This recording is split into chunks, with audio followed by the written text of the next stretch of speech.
हामी प्राकृतिक जोखिमको अत्यन्त जोखिमपूर्ण भूगोलमा छौँ। आजभन्दा करिब 3-4 हप्ता जति हो, एकै हप्ता 7 दिनभित्रमा 3वटा भूकम्प बेहोर्नु पर्यो। मैले के भन्ने गरेको छु भने जुनसुकै बेला जेसुकै हुन सक्छ, त्यो मानसिकताका साथ तयारीमा बस्न जरुरी छ। 72 सालको भूकम्प एक गण्डकी प्रदेश पोखरामा केन्द्रबिन्दु भएर आयो। मुलुकलाई त्यत्रो ठुलो क्षति बेहोर्नु पर्ने अवस्था सिर्जना भयो। भूकम्पको उच्च जोखिम छ। मनसुनको बेलामा अविरल वर्षाका कारणले हुने बाढी, पहिरो, डुबानको जोखिम छ। हिमालमा हिउँदमा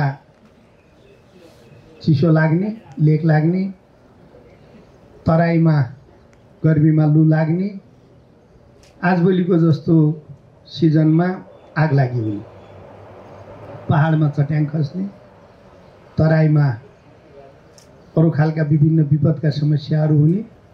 हिमाल, पहाड, तराई, मधेस सबै ठाउँमा विपदका विभिन्न खालका जोखिमहरू छन्।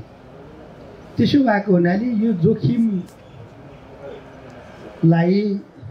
जनतालाई, नागरिकलाई जोगाउनका लागि हामी तयार रहनुपर्छ।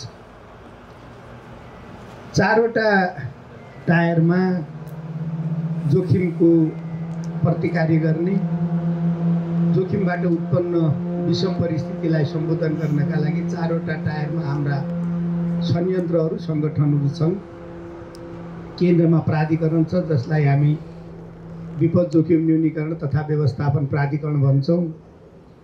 त्यसपछि प्रदेशमा प्रदेश सरकार मातहतमा प्रदेश स्तरीय जोखिम न्यूनीकरण समिति छ, व्यवस्थापन समिति छ। जिल्लामा प्रमुख जिल्ला अधिकारीको संयोजकत्वमा समिति छ भने पालिकामा पनि समिति छ।